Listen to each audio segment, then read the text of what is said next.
Muy buenas tardes a todas, a todos, a todos los que nos acompañan en esta tarde, 30 de abril de 2021. Bienvenidas, bienvenidos a esta conversación. Tengo el placer, en representación de la Cátedra UNESCO AMIDI, de estar acompañado por Itzel Lugo y Susana del Pilar, quienes nos platicarán algunas de sus reflexiones, de sus perspectivas, de sus opiniones sobre la niñez. Tenemos esta tarde una sesión dedicada a intentar elaborar ideas, conversar sobre cómo podemos acompañar a la niñez en el uso de tecnologías digitales, en los desafíos que nos enfrentamos los maestros, las maestras, los padres y las madres, las familias en lo general, frente a el reto de orientar a nuestros infantes, a toda la niñez, sobre estos escenarios en los que nos hemos encontrado además en los últimos meses insertos y de lleno enfrentados por la situación pandémica tan complicada que hemos vivido. Si le parece bien al equipo, haremos una sesión un tanto dinámica, un poco emulando a otras sesiones anteriores, en donde nos interesa sobre todo que nos acompañen en el diálogo, que nos acompañen para platicar sobre estos retos que implica acompañar, aprender de la niñez, dar cuenta de cuáles son sus preocupaciones, sus intereses. Para eso tenemos a dos especialistas, a dos invitadas, a quienes agradecemos mucho su presencia en esta charla virtual. Nuestro interés máximo es poder conversar sobre estas preocupaciones que desde la cátedra, directa e indirectamente, hemos trabajado. El proyecto de la cátedra UNESCO AMIDI fundamentalmente se preocupa por trabajar y explorar elementos que nos permitan conocer mejor cómo la alfabetización mediática e informacional es un mecanismo que puede y debe ser implementado en la sociedad en su conjunto, y porque además nos parece que es un espacio que también busca dar salida a otras opiniones, a otras perspectivas, a investigaciones de diferente índole que nos ayuden a comprender cómo suceden estos fenómenos y cómo los problemas que vivimos ahora podemos resolverlos y podemos afrontarlos desde nuestros propios espacios y ámbitos de interés. Vamos a esperar y por supuesto que deseamos que participen con nosotros, con sus preguntas, con sus comentarios, con sus ideas. Tenemos aquí a Susana y a Itzel, que en un momento más presentaré. De verdad que estamos muy agradecidos que estén con nosotros, y hemos preparado un material a propósito del día, del niño, de la niña, de toda la niñez, para poder escucharles, para poder un poco poner en contexto cuáles han sido sus preocupaciones, qué tipo de circunstancias han vivido en los últimos meses a propósito de su presencia en la escuela, en una forma remota, por supuesto, desde una perspectiva virtual. Entonces, si el equipo técnico está listo, me gustaría que empecemos con este video para que a partir de ahí comencemos nuestra charla y comencemos a platicar sobre cómo podemos acompañar a los niños, a las niñas y a la niñez en general en este momento tan complicado que vivimos en la sociedad.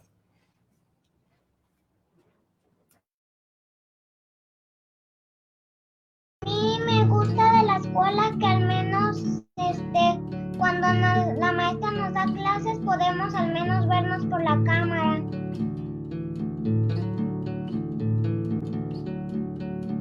A mí me gusta estar en clases en línea porque así puedo ver a mis compañeros y a mis amigos y a mi maestra. A mí me gusta porque podemos tomar las clases en casa y en los recreos podemos comer y jugar con cosas que tenemos en la casa. Pues yo veo videos, o si tengo hambre porque mi mamá a veces va a trabajar. Si tengo hambre y no tengo clases, pues como ya sé medio cocinar, pues busco otra receta que no sea lo mismo que siempre. Juego Fortnite, Mario Kart, Just Dance, o también con mi celular. Juego Roblox, Among Us y veo TikTok. Yo cuando tuve mi primer celular tenía como unos 7, 6 años Entonces, pues ahorita ya va a cumplir 11, entonces, pues no es de que utilice mucho el celular, sino es así como nomás cuando tengo libre y eso, ¿no?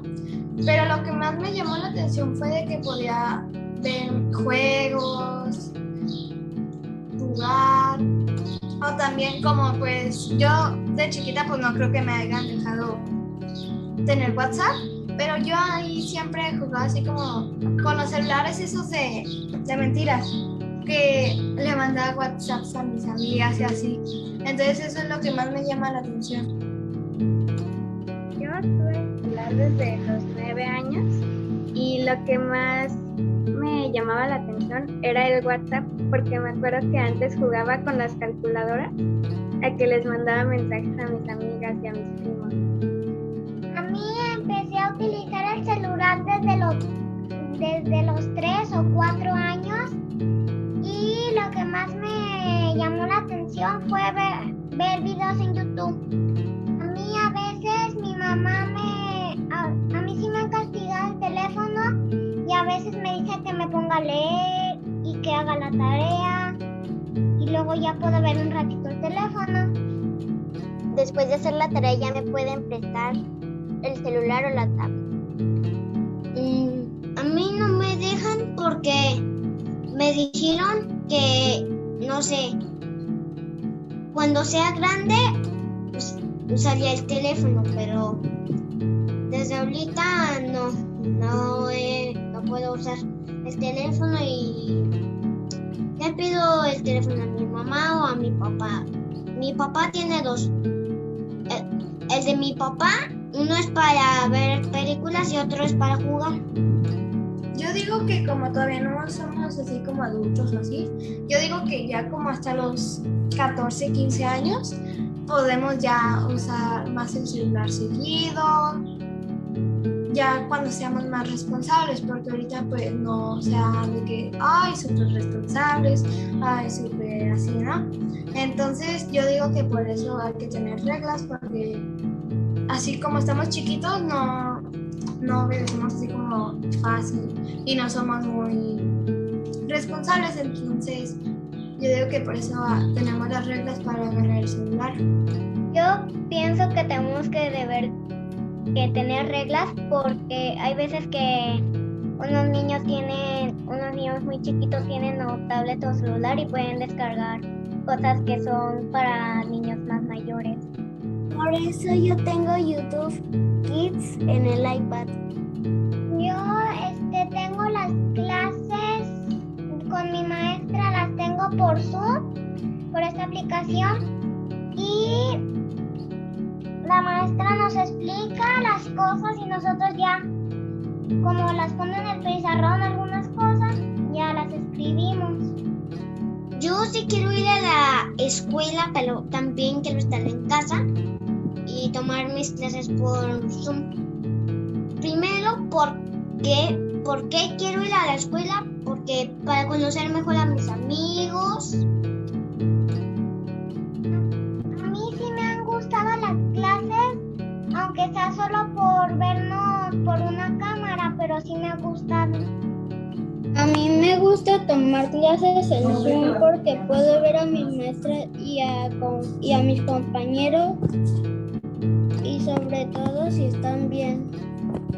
Cuando no entiendo algo en la escuela, pues es que la maestra como que no se le entiende casi nada y mi mamá, pues, le digo a mi mamá y mi mamá me explica mejor. A mí me gusta más en la escuela, pero también me gusta en casa porque podemos tomar clases en pijama y también porque en la escuela no nos dejaban juntarnos con nuestras hermanas en el recreo, pero aquí sí nos dejan porque estamos en nuestra casa. Lo que quisiera que fuera de la escuela y cambiara, que nos dejen más tiempo de recreo y que pues que salgamos más temprano. A mí me gustaría que la escuela fuera muy divertida porque en las clases en línea es muy divertido porque la maestra nos ayuda a algo que no entendemos. pues que salgamos un poquito más, nos podamos saludar y así, para estar más conviviendo con los compañeros.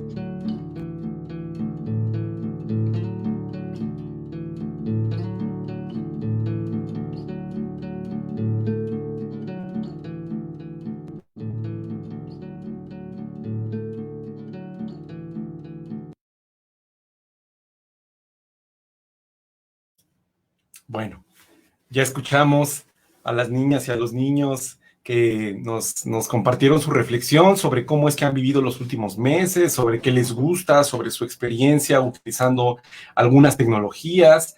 Para nosotros es muy importante poder establecer un diálogo con todas las personas interesadas en este tema y, por supuesto, escuchar a las personas interesadas y que además son motivo de nuestro más profundo afecto, interés como sociedades, que son los niños y la niñez en general.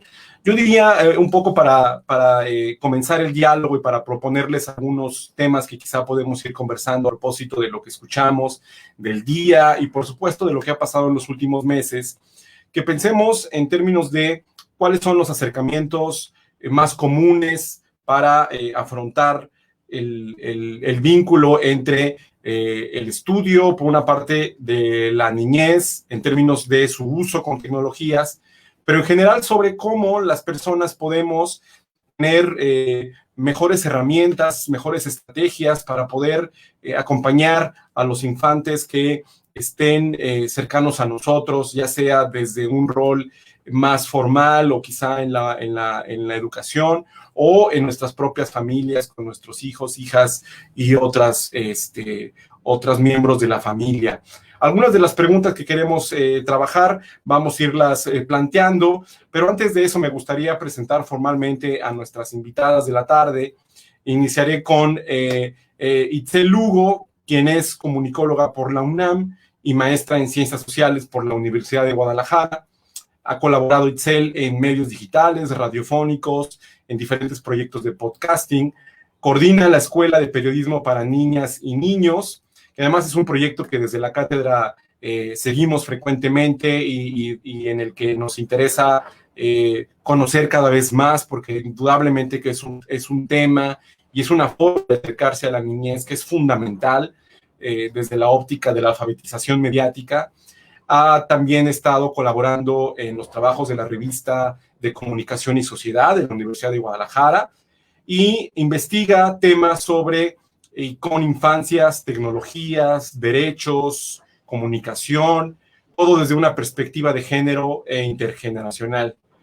Muchísimas gracias, Itzel, por estar con nosotros esta tarde, por colaborar además en otros momentos en las actividades que hemos desarrollado en la cátedra. De verdad que tus aportaciones, tus reflexiones, tu experiencia es muy importante para nosotros, la valoramos mucho y de verdad que estamos muy agradecidos porque estés el día de hoy. El agradecimiento es totalmente mutuo y especialmente porque además estoy aquí al lado de Susana del Pilar, entonces encantada. Muchas gracias. Excelente. Y bien, nuestra segunda invitada, Susana del Pilar, es licenciada en Educación por la Universidad Pedagógica Nacional, es promotora de la cultura, de la niñez y la juventud, se especializa en educación informal, museos, participación de la niñez como sujetos de derechos, lo cual es, por supuesto, un enfoque muy importante de desarrollar y de seguir trabajando. Ha participado en el grupo de investigación para Latinoamérica de la Pedagogía Reggio Emilia, y la verdad es que para nosotros igualmente es un enorme placer tenerte, Susana, agradecer tu presencia y lo mismo, agradecer también, invitarles a todos los que nos escuchan y ven que vayan a revisar y les vamos a compartir más tarde algunos de los textos que han escrito tanto Itzel como Susana en su obra y por supuesto las colaboraciones que han tenido para la cátedra. Muchísimas gracias, Susana, y bienvenida. Muchísimo gusto.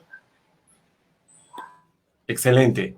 Bueno, y en el contexto de las presentaciones, me presento, yo soy José Manuel Corán Rodríguez, miembro de la Cátedra UNESCO AMIDI de Alfabetización Mediática y Diálogo Intercultural. Y mi rol en este proyecto es básicamente de acompañar la investigación, acompañar los diferentes proyectos que en este espacio que coordina magistralmente el doctor Guillermo Orozco hemos organizado, hemos propuesto, y evidentemente que para mí es todo un privilegio también colaborar en esta faceta en mi rol profesional. Entonces, pues sin más dilación, me gustaría comenzar entonces, luego de este primer video, de estas presentaciones y de un poco platicar sobre lo que pretendemos en este ejercicio, me gustaría platicar y preguntarles, quizá empezar nuestra conversación a propósito de la niñez, a propósito del día, con una pregunta que yo entiendo y que yo asumo como algo central en el acercamiento que podemos tener al acompañamiento, al estudio, al acercamiento a la niñez, que es el adultocentrismo. Entonces me gustaría preguntarles tanto a Susana, si te parece bien, Susana, comenzamos contigo. ¿Qué es, cómo caracterizarías el adultocentrismo y por qué es importante que tengamos conciencia de esta perspectiva? Muchísimas gracias. Bueno, desde mi perspectiva, el adultocentrismo es pues esta forma que tenemos muy peculiar de relacionarnos con la niñez a partir de atender primordialmente las necesidades del adulto por sobre los derechos o las necesidades mismas de la niñez. Se presenta generalmente pues en todos los aspectos de relación que tenemos con ellos y que pues evidencian un ejercicio de poder y de superioridad moral inclusive, en un afán incluso asistencialista o paternalista desde un punto de vista de niñez idealizada. Y bueno, pues esto afecta muchísimo, muchísimo la participación, el desarrollo, las posibilidades de niñas y niños para relacionarse socialmente. Todo esto, bueno, pues tiene evidencias físicas, ¿no? Como las calles, las casas, no sé, la infraestructura urbana está diseñada especialmente para la comodidad del que es superior, ¿no? O que se presenta como superior. Y en este caso, bueno, pues la niñez y, bueno, todas las entidades vulnerables, pues se ven disminuidas, ¿no? Entonces el adultocentrismo, pues es una postura bastante dañina, poco propositiva, pues, para la igualdad y la equidad de nuestra sociedad. Muy bien, muchas gracias, Susana, por este primer comentario.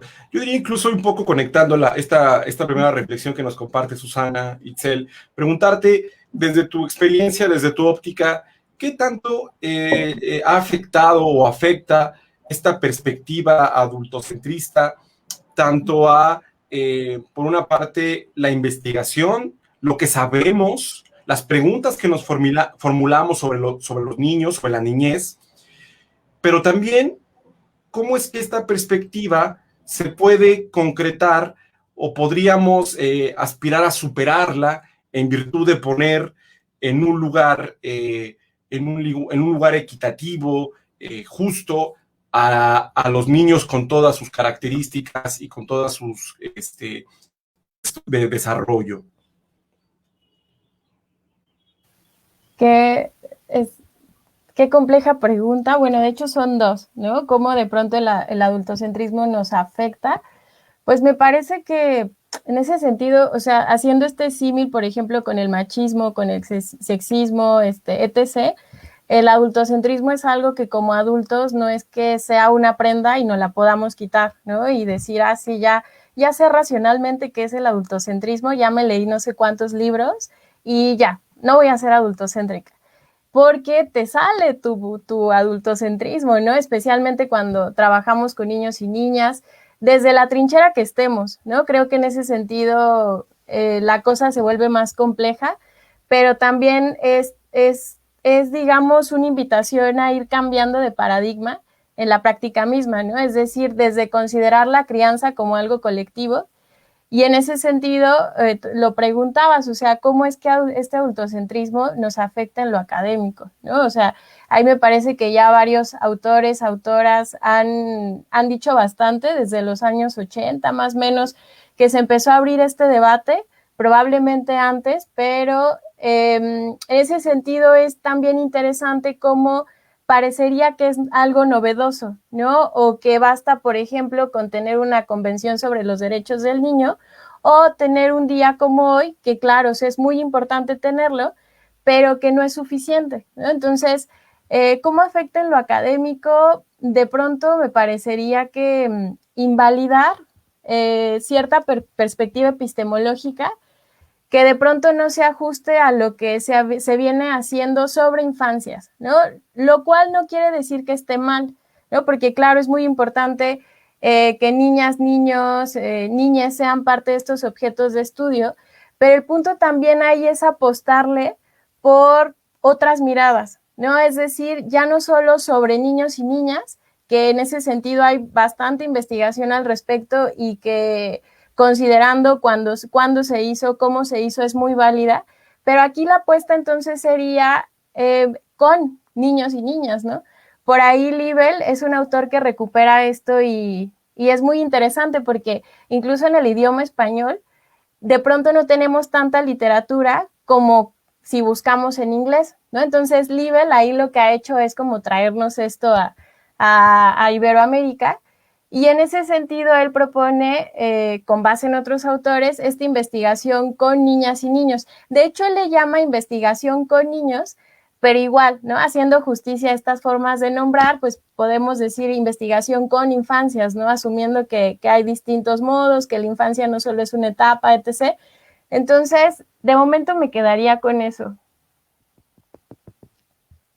Excelente, muchas gracias. Nos das, por supuesto, ideas y un panorama que evidentemente nos interesa seguir trabajando y que seguramente a otras personas les puede llamar también la atención en términos sobre todo de cómo acercarnos desde una perspectiva mucho más formal o académica, ¿no? ¿Cómo podemos hacer para formular preguntas que no les como decía Susana, no les vean desde una posición de poder y que al contrario podamos estar en posición de entender de otras maneras y no como tradicionalmente se ha intentado construir.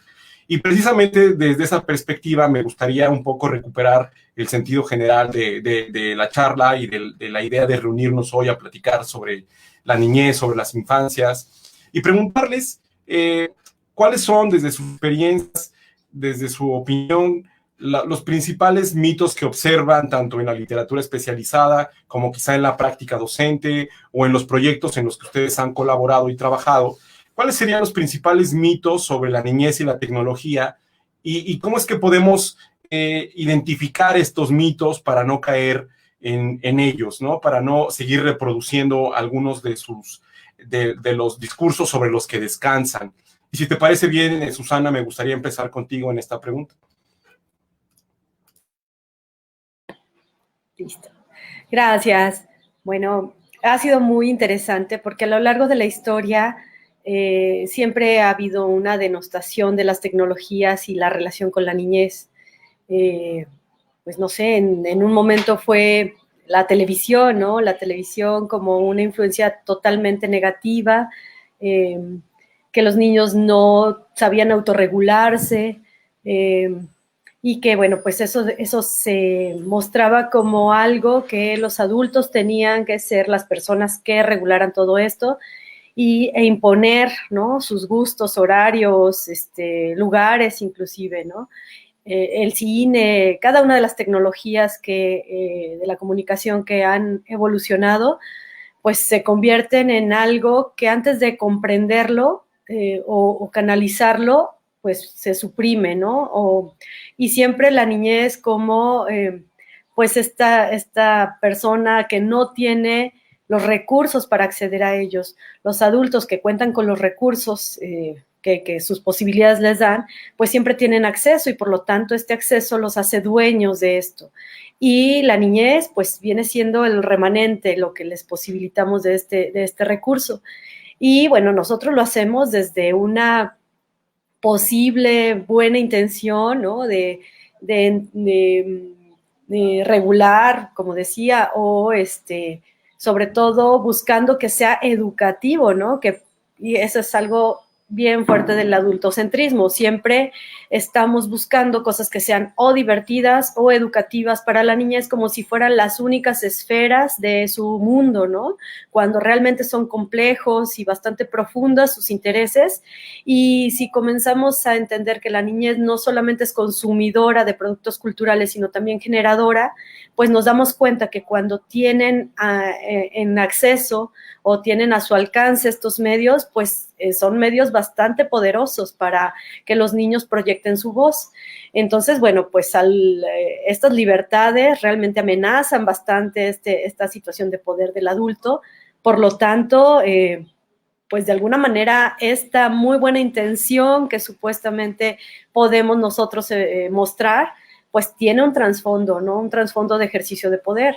Hay un conductismo muy fuerte en el manejo de las tecnologías con los niños y siempre estamos negociando con esto como si fuera un premio, un regalo y bueno, pues esto se convierte totalmente en una manipulación.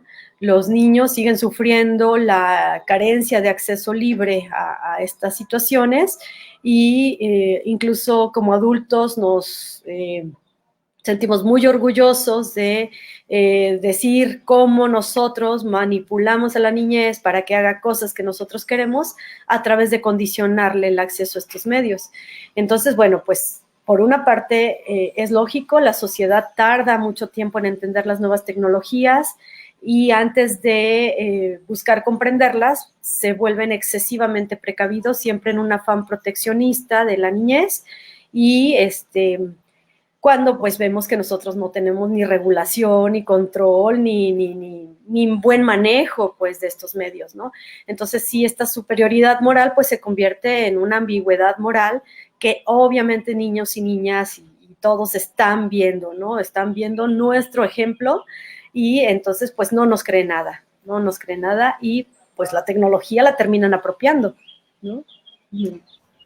Claro, claro. Dices muchas cosas que me parece que podríamos explorar desde diferentes perspectivas. Me gusta mucho esta reflexión sobre cómo estamos buscando constantemente que las experiencias vividas de parte de la niñez sean o bien educativas o formativas o que tengan una finalidad desde nuestra óptica. Y me parece que ahí hay muchísimos riesgos en términos de cómo entendemos los indudables desafíos que implica el uso de la tecnología, pero los usos de los niños. Y que en todo caso, estos problemas, estos retos, estas circunstancias que de pronto pueden ser problemáticas, como el acceso, los usos, las frecuencias, etcétera, me parece que de entrada, una manera de acercarnos a esos problemas es a través precisamente de la niñez, pero sin dejar de observar y de reconocer que nosotros mismos constantemente estamos siendo también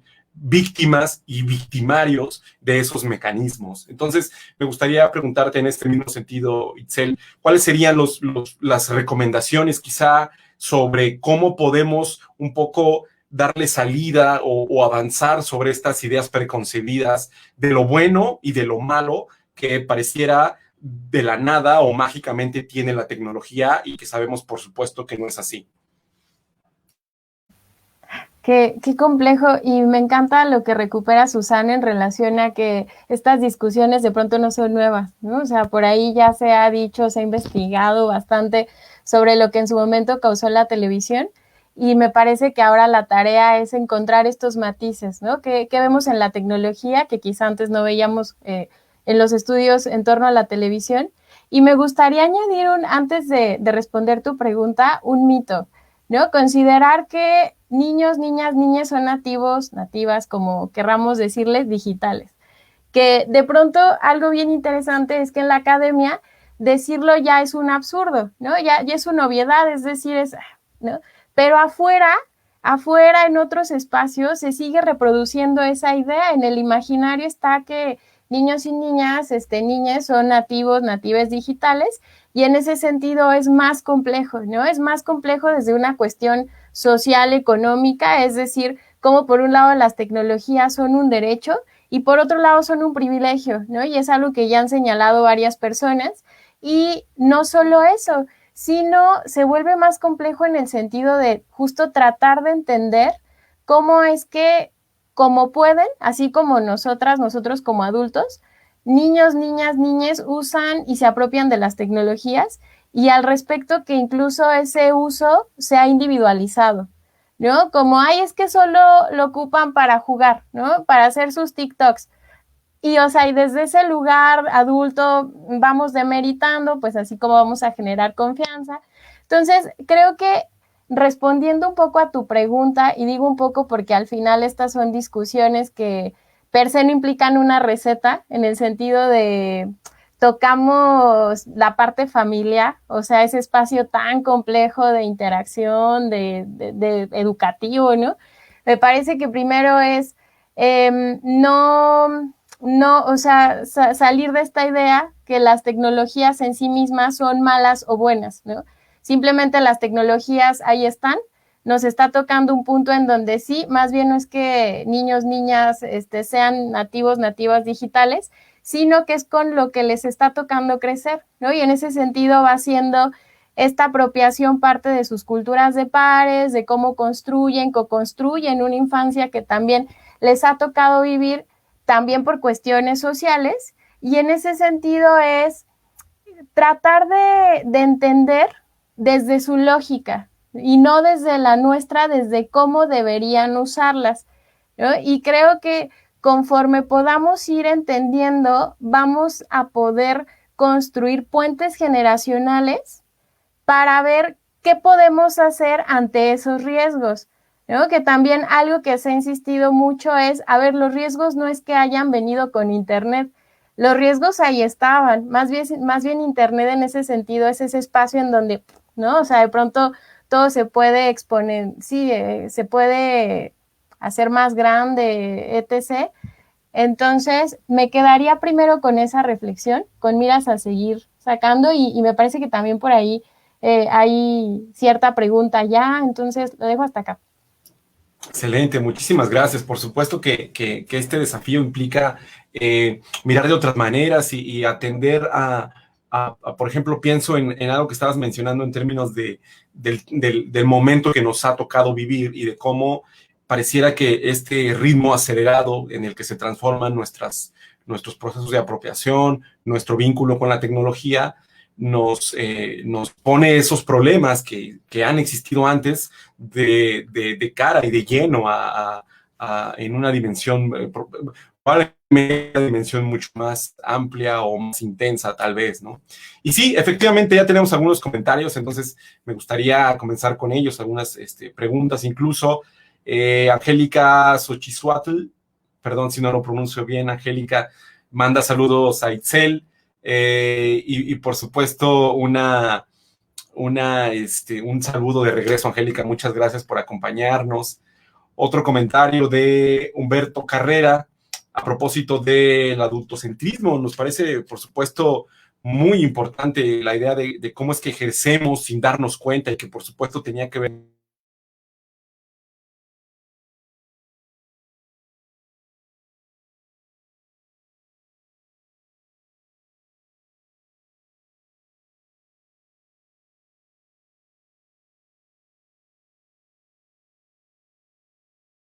y que evidentemente, perdón, no sé si me estaba fallando, no me estaba escuchando, y que decía yo, estábamos revisando los comentarios, no sé qué tanto me perdí, una disculpa a toda la audiencia.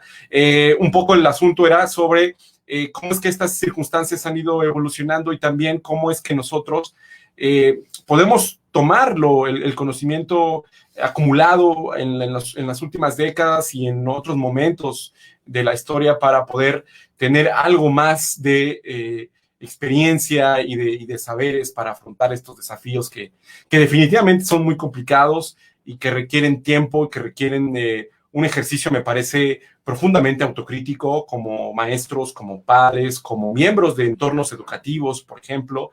Y entonces, en ese sentido, me gustaría, si les parece bien, avanzar sobre la siguiente pregunta, que quiero proponerles y que tiene que ver con cómo podemos detectar o un poco observar detenidamente si un niño, una niña o algún infante necesita o requiere algún tipo de acompañamiento específico en su relación con la tecnología. Un poco lo pregunto en términos de cómo podemos identificar quizá que algo le está resultando problemático o que está quizás sufriendo algún tipo de violencia o algún tipo de relación que sea conflictiva para su bienestar.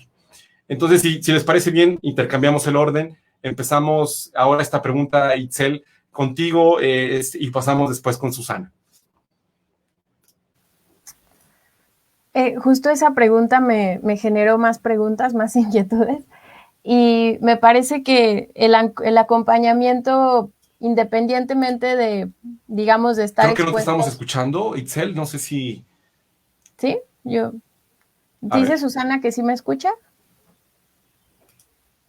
A ver, igual y... Sí, de acuerdo, ¿sigo? Sí, dice Adrián que sí, de acuerdo. Sí, es una pregunta que me generó más preguntas en el sentido de... Creo que el acompañamiento es una apuesta, ¿no? O sea, independientemente de ya estar en riesgo o en una situación que en ese sentido ya nos esté violentando, sería entonces, no sé, o sea, bajarlo, digamos, hacerlo operativo a través de prácticas concretas, ¿no? Entonces, pensaría además del acompañamiento que implica, entonces, también ponía sobre la mesa, y es algo que solemos trabajar en los talleres de Escuela de Periodismo para niñas y niños, a la par de ver este acompañamiento adulto, es prácticas de autocuidado o cómo nos podemos autocuidar en Internet y que al final va más allá de Internet, ¿no? Y algo que siempre les comento a niñas especialmente es como cuando salimos a la calle y vemos hacia la derecha y vemos hacia la izquierda, ¿no? Es algo tan sencillo, es una práctica de autocuidado, estoy evitando que me atropellen, ¿no?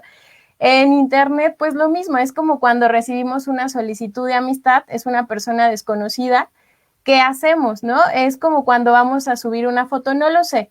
Y en ese sentido, de pronto algo que también han señalado otros autores es que no es que haya una ruptura entre lo on o lo offline y lo offline, ¿no? Y en ese sentido creo que esta visión un tanto tajante ha perjudicado en que más allá de estar en Internet o no estar en Internet, lo importante es generar estas prácticas de autocuidado que al mismo tiempo van a posibilitar este acompañamiento, ¿no? Es decir, ¿cómo podemos acompañar? Pues de inicio es no imponiendo.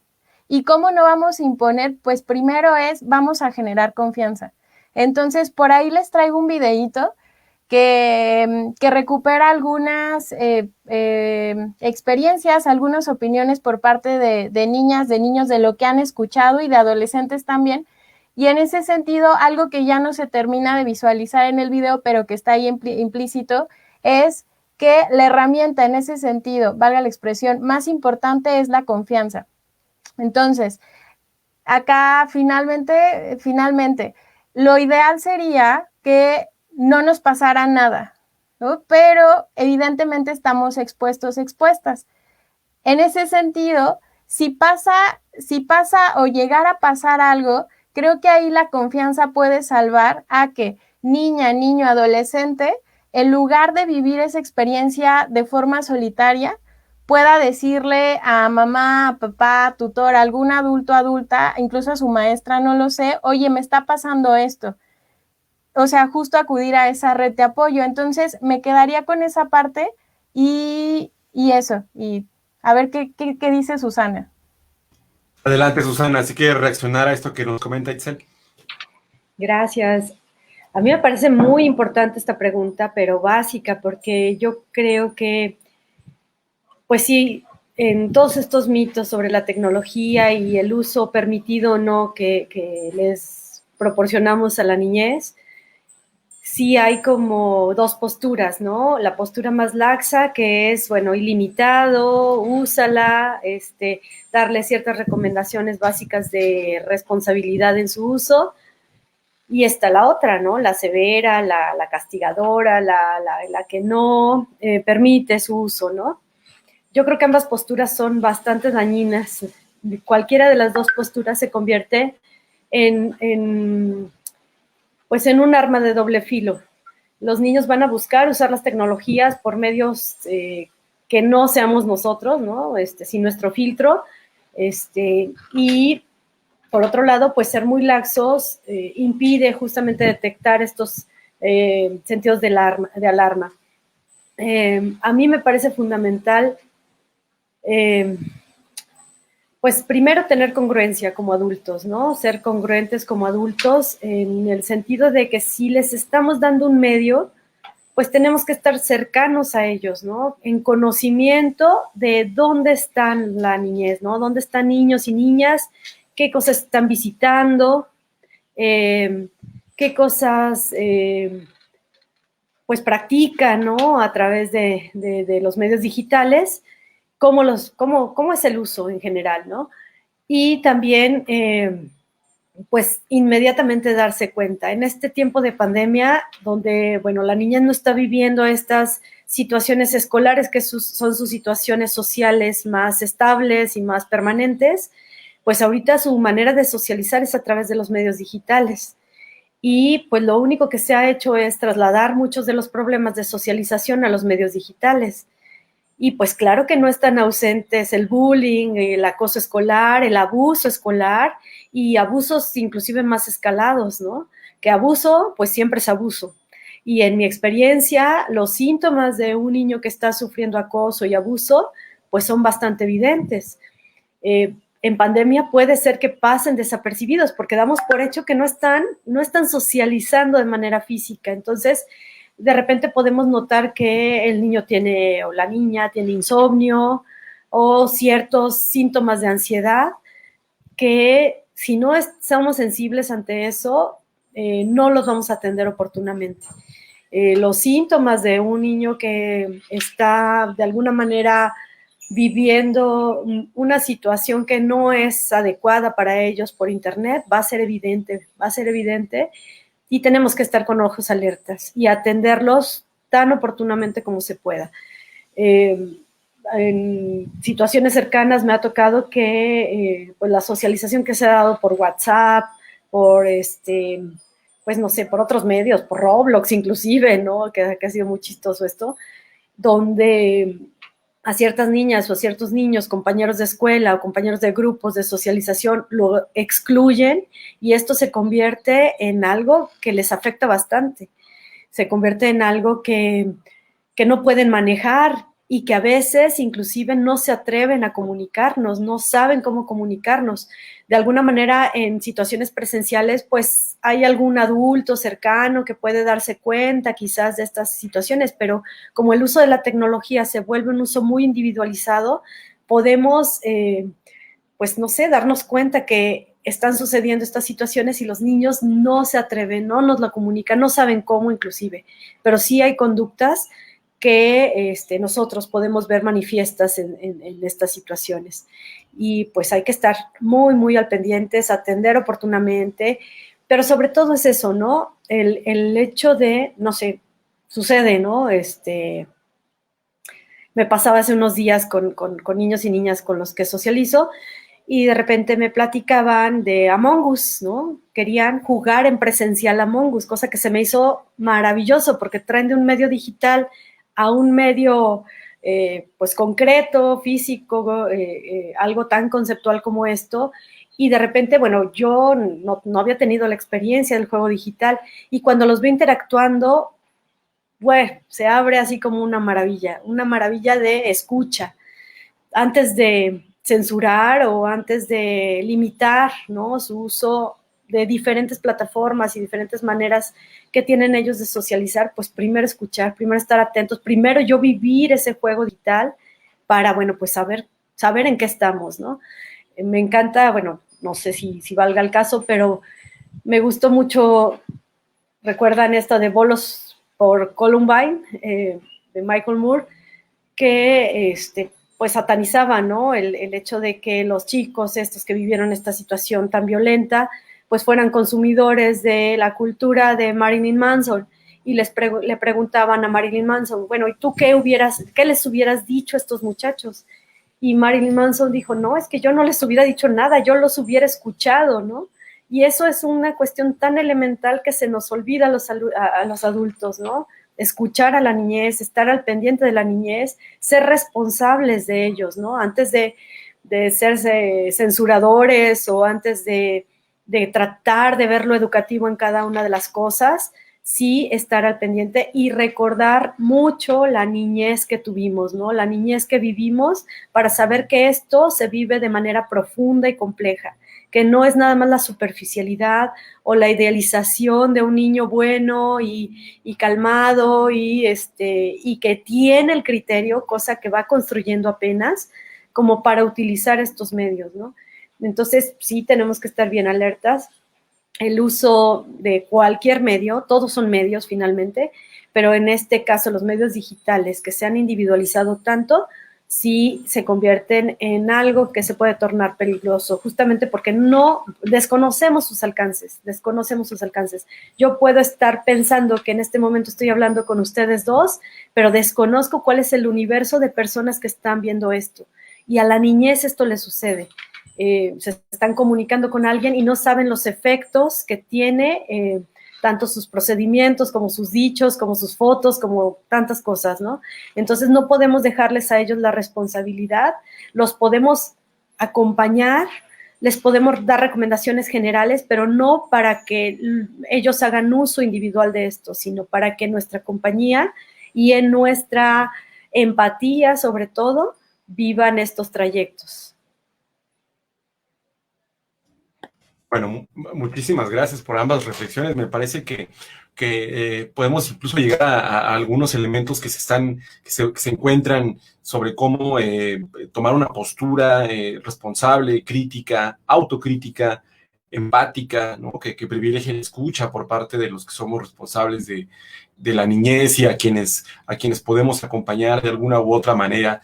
Si les parece bien, y a propósito de la escucha, definitivamente que sería un muy buen ejercicio, un muy buen momento para escuchar y para ver el video que nos comparte Itzel a propósito precisamente de cómo es que algunos niños y adolescentes también, según entiendo, han expresado sus preocupaciones y sus sentires. Entonces, si les parece bien, el equipo me ayuda a poner el video, procedemos a escucharlo.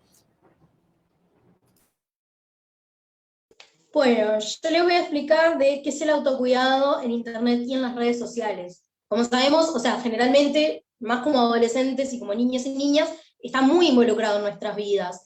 Y para poder cuidarnos, autocuidarnos en las redes sociales, tenemos que ser conscientes de los peligros que vivimos día a día, exponiendo nuestra identidad y compartiendo información. Y recuerda que tienes que tener autocuidado, porque no va a venir el Espíritu Santo a cuidarte, ya estamos en el siglo XXI, no va a venir, tienes que tú cuidarte a ti mismo.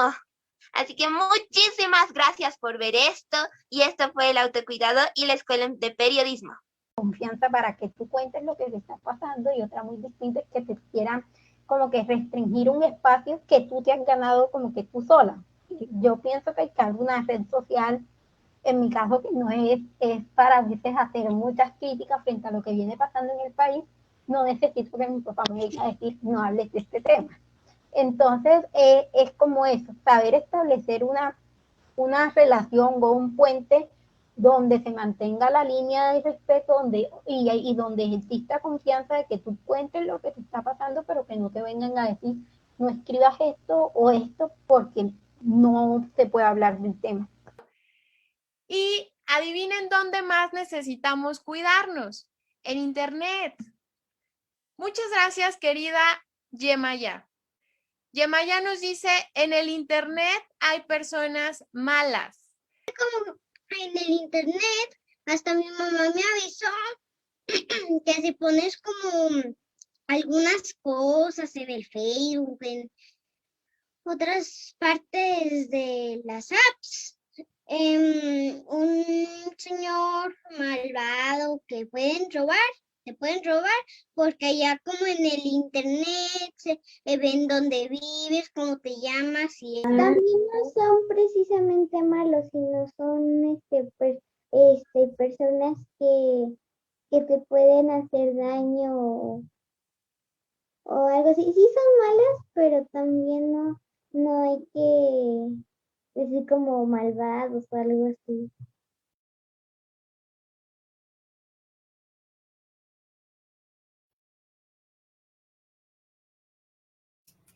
Bueno, ahí estamos de regreso. Muchísimas gracias por la aportación, Itzel. De verdad que escuchar desde esta perspectiva y de esta manera estas opiniones y la reflexión que nos comparten las niñas, los niños, las niñas, es de verdad motivador por una parte, ¿no? Y creo que es un ejercicio a propósito de lo que ya habíamos comentado antes.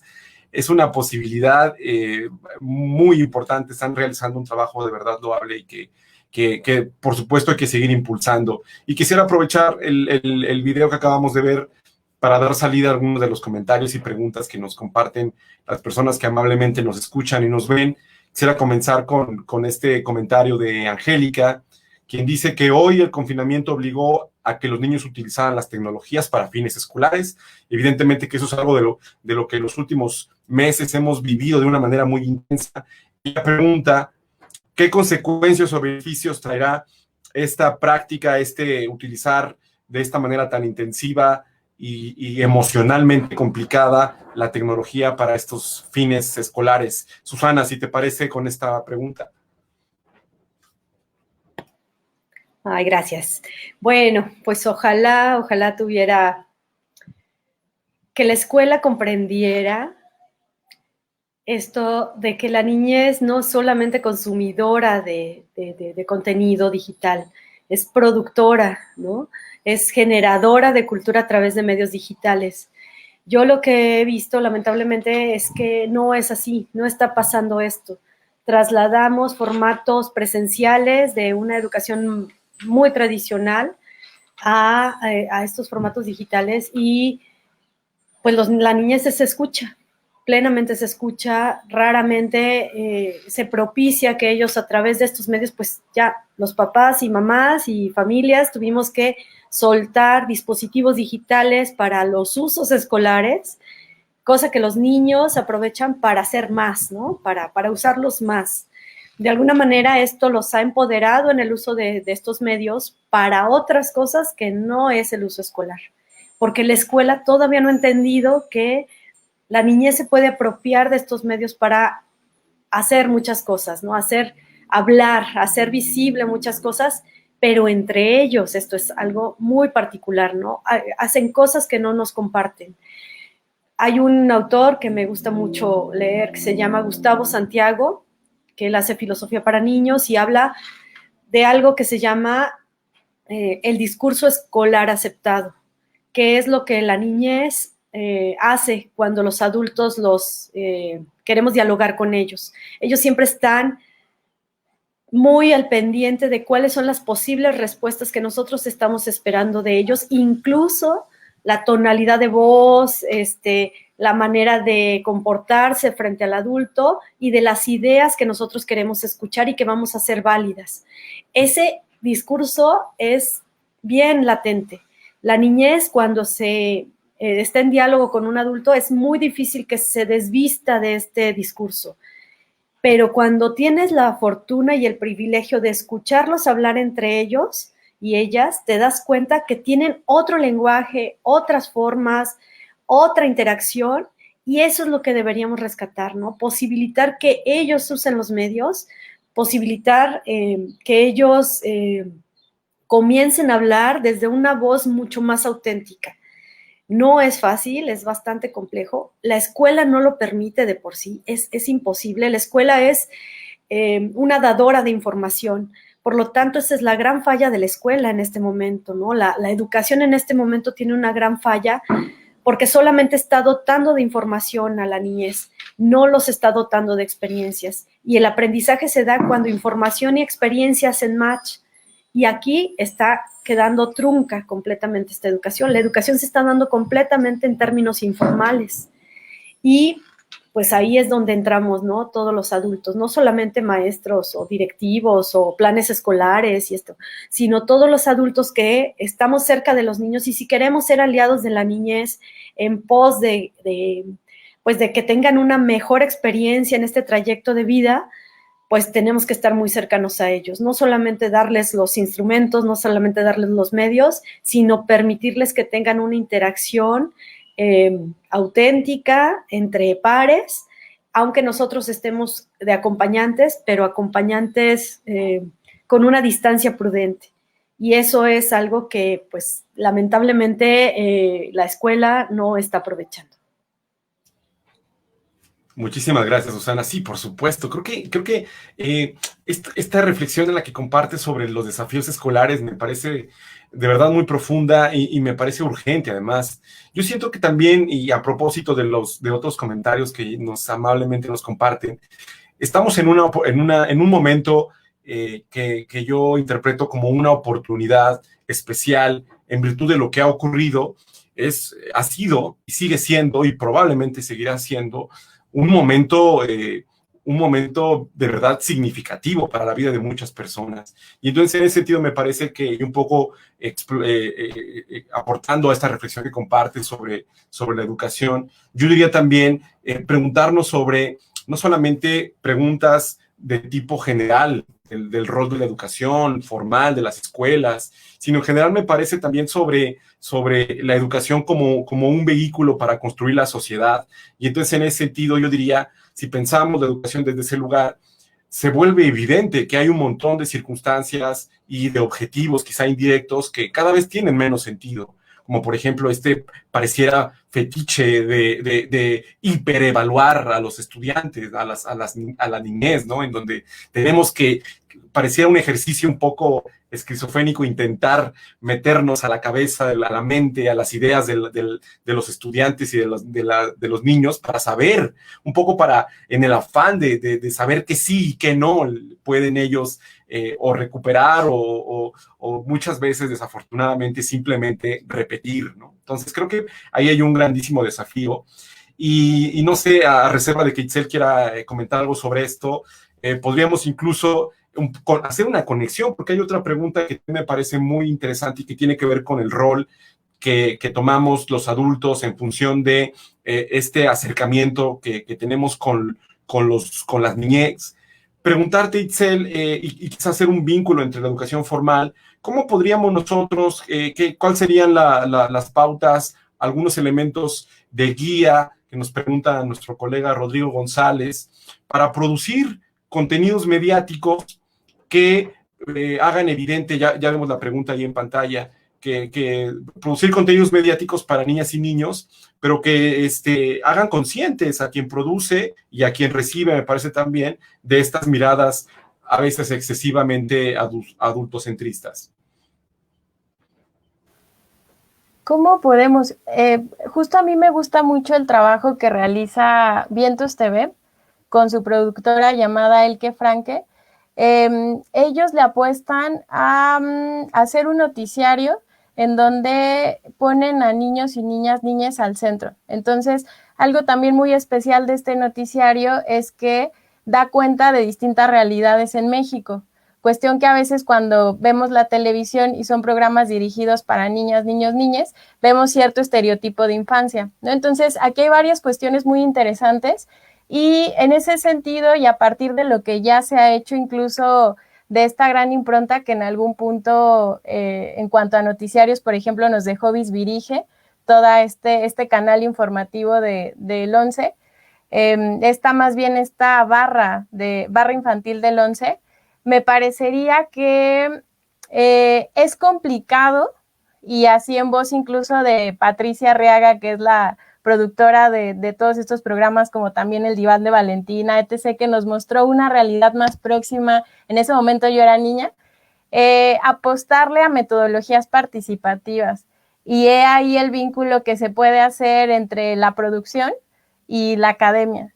Es algo muy complicado, muy complejo. En Escuela de Periodismo, este año nos aventamos a la locura de hacer un noticiario con perspectiva intergeneracional.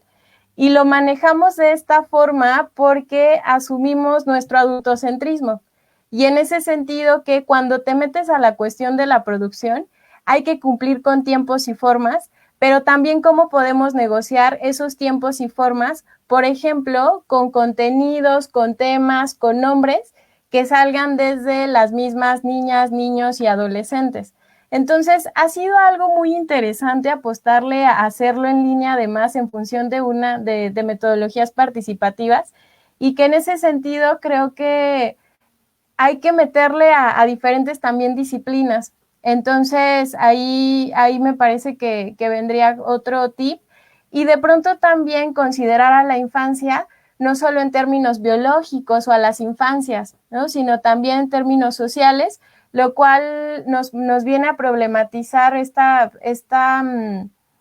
cuestión sobre las diferentes formas que hay de ser niña, niño, niñe, y las diferentes formas que hay de habitar una infancia en particular, que a mí me gusta mucho esto desde la sociología o las sociologías de la infancia, porque nos dicen que la infancia no solo es una etapa, sino también es un espacio, una construcción, una categoría permanente en las sociedades, y nos ponen sobre la mesa esta cuestión generacional. Entonces, me parece que recupero también algo que comentaba sobre la parte autocrítica.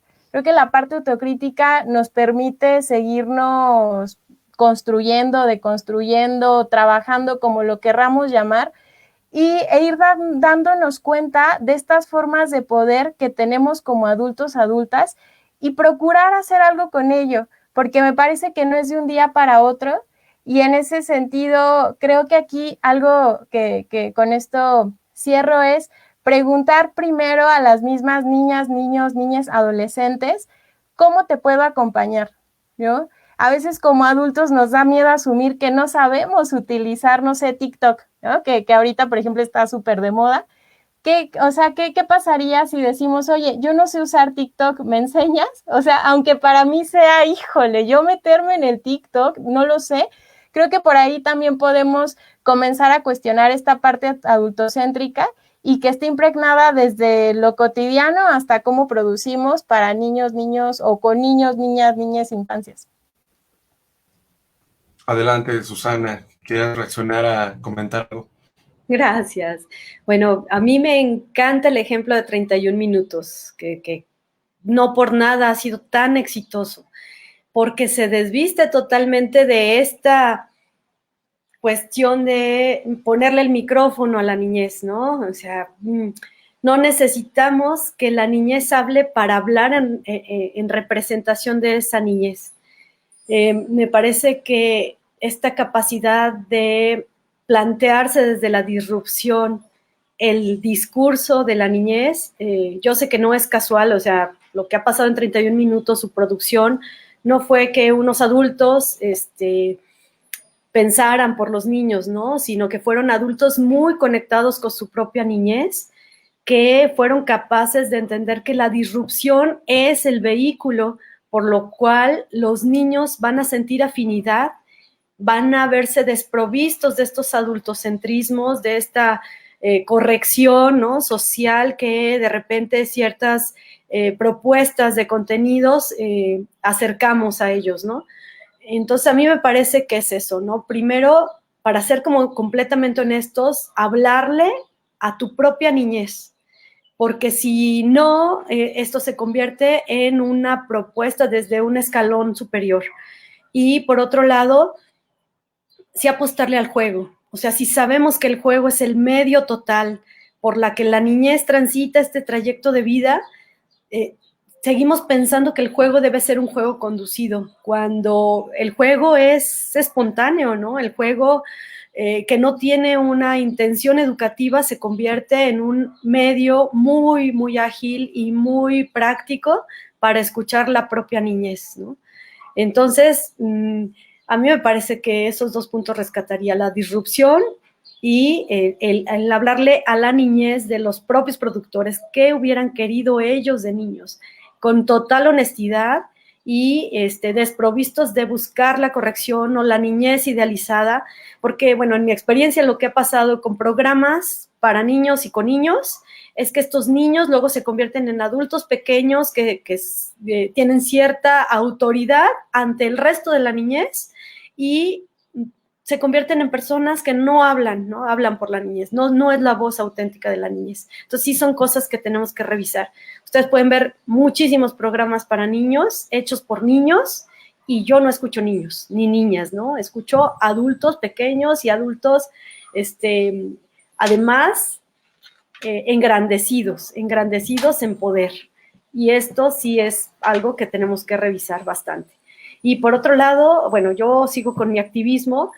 Creo que sí, aunque ya esté tan establecido el término infancia para la academia, para lo social y para todo, si estamos hablando de una niñez participativa y activa de sus propios procesos, una niñez que esté ejerciendo sus derechos culturales, naturales y digitales, yo creo que ya el término infancia queda rebasado, ¿no? Porque estamos hablando de un término que implica no tener voz. Y a lo mejor esto era una concepción que se tenía de estos niños de niñez temprana, donde, bueno, pues claro que no verbalizan, pero tienen miles de lenguajes por los cuales nos hacen saber cuál es ese proceso de pensamiento que tienen. Y bueno, pues yo sí ya no puedo, me cuesta mucho trabajo, y aunque a veces me tropiezo, me cuesta mucho trabajo seguir nombrando infancia a un colectivo que yo quisiera que se hiciera visible y que cada vez buscaría que su voz fuera más escuchada. Gracias. Excelente, muchísimas gracias. De verdad que para mí escucharlas ha sido de verdad un lujo, un constante quedarme pensando en nuevas cosas. Me quedo con esta parte de lo generacional que plantea Itzel en términos de cómo podemos incluso plantear nuevas categorías para entendernos nosotros mismos en función de estos momentos que de pronto parecieran o se han intentado construir como algo fijo que nos impide, por ejemplo, conectar con ese lado, ¿no? Y por otra parte también la impronta y la urgencia que tenemos para dar aire y dar posibilidad a que otras formas mucho más concretas se materialicen en la práctica en relación a toda la niñez. Bueno, ya vamos a ir cerrando, ya estamos sobre la hora. De verdad quiero agradecerles muchísimo por su participación y pedirles un último comentario. Quizá aprovechemos el cierre, unas palabras breves, simplemente para a lo mejor recomendar algo, hacer una recomendación concreta a los maestros, las maestras, los padres y madres que nos escuchan y ven, en función de cómo podemos un poco dar salida y respuesta a algunos de los problemas que hemos abordado en esta conversación. Y si les parece bien, empezamos contigo, Itzel. Ay, qué complicado. Pues me parece que no hay recetas y bien cada quien puede hablar de su experiencia, de lo que ha hecho, y en ese sentido también es entender que las experiencias son diversas, incluso con el trabajo junto a niñas y niños, ¿no? A mí me ha pasado mucho que también es importante comprender todo lo que están viviendo de pronto mamás, papás, ¿no? Especialmente mamás, porque con ella es el principal vínculo.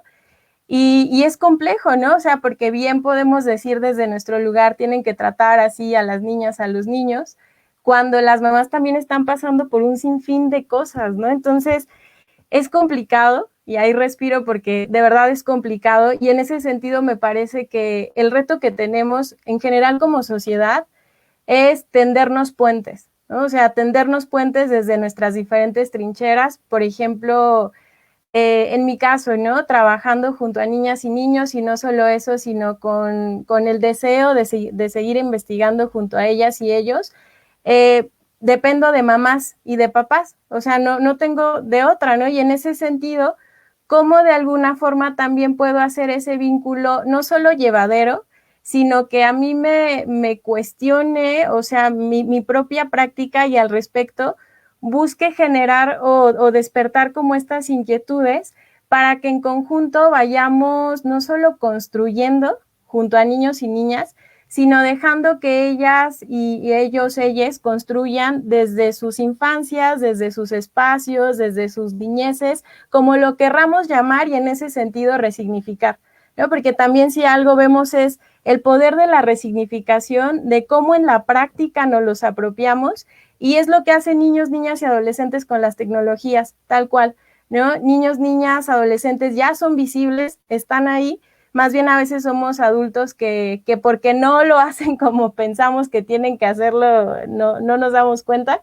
pero más bien es acompañar esos procesos, preguntarles y al respecto, pues estar abiertos a este aprendizaje mutuo, ¿no? Que así como yo como adulta te puedo enseñar desde esta trinchera, tú que me puedes enseñar desde tu trinchera, porque tu infancia es muy diferente a la que yo viví, ¿no? También a veces damos por hecho que, es infancia, es niñez, es como lo querramos llamar, entonces tú necesitas esto. Cuando no, o sea, es ver esta infancia como un presente o a sus infancias más bien. Y pues nada, encantada de estar en este espacio junto a Susana y junto a ti, Manuel, y también quienes están detrás en la producción. Y felicidades por todo lo que hacen en Cátedra UNESCO. Muchas gracias. Muchísimas gracias, Itzel, por este último comentario, reflexión muy, muy valiosa definitivamente para acompañar a otros como nosotros, adultos que están también interesados en esta materia. Susana, por favor, un comentario, reflexión a propósito de cómo podemos, desde nuestra posición de adulto, ayudar, acercarnos, acompañar, escuchar mejor. Sí. Bueno, pues primero decir que esto nadie lo detiene, ¿no? O sea, los medios digitales en manos de la niñez llegaron para quedarse absolutamente, y eso ha sido una de las ganancias de esta etapa de confinamiento, ¿no? De desescolarización por confinamiento. Y pues eso, ser muy sensibles, muy cercanos, no dejárselo solamente al uso de su criterio que está en construcción. Me parece que cada vez más ellos están participando de alguna manera. Hay que ver en dónde están quedando estas participaciones. Yo creo que los académicos, los investigadores tendrán que rescatar mucho de estos productos culturales que la niñez está generando y que no veremos sus consecuencias en muy corto plazo. O sea, creo que justamente por la cuestión que estamos viviendo tan contradictoria, conflictiva inclusive, ¿no? Muchas cosas por comprender en materia de salud, en materia social, en materia educativa. Creo que los académicos y los investigadores tienen un gran trabajo por rescatar y pues definitivamente seguir estudiando la niñez y sus situaciones sociales es un tema pendiente de todos y todos que estamos involucrados con ellos, y sobre todo convertirnos en sus aliados. Yo creo que esto es lo que ha hecho falta, personas sensibles que estén cercanos a ellos, no solamente padres y madres, que sí tenemos que priorizar. Yo como madre he tenido que priorizar muchas cosas y bueno, saber que evidentemente hay 2 personas a mi cargo y que los tengo que acompañar desde la sensibilidad de mi propia niñez. Muchas gracias. Fabuloso, maravillosas palabras igualmente, Susana. De verdad que ha sido un privilegio escucharles. Para mí es un enorme placer formar parte de estos diálogos, porque como dije, de verdad que me llevo muchas reflexiones, conocimientos y pongo también en cuestión mi propio rol como investigador, como padre, por supuesto, como miembro de una comunidad en la que debe preocuparse por la niñez, en la que debemos indudablemente actuar sobre los muchos retos que tenemos frente a nosotros y que no podemos de ninguna manera eludir. Nuevamente, muchas gracias a ustedes por acompañarnos, a todas las personas que nos siguieron en esta transmisión. Recordarles finalmente que tenemos diferentes formas de contacto. Estamos en redes sociales, en Facebook, en Twitter, que nos sigan acompañando con su amable lectura, con sus comentarios, que para nosotros es muy importante seguir construyendo comunidad y estar atentos para seguir construyendo conocimiento y sobre todo aprender juntos. Muchas gracias y nos vemos hasta la próxima charla.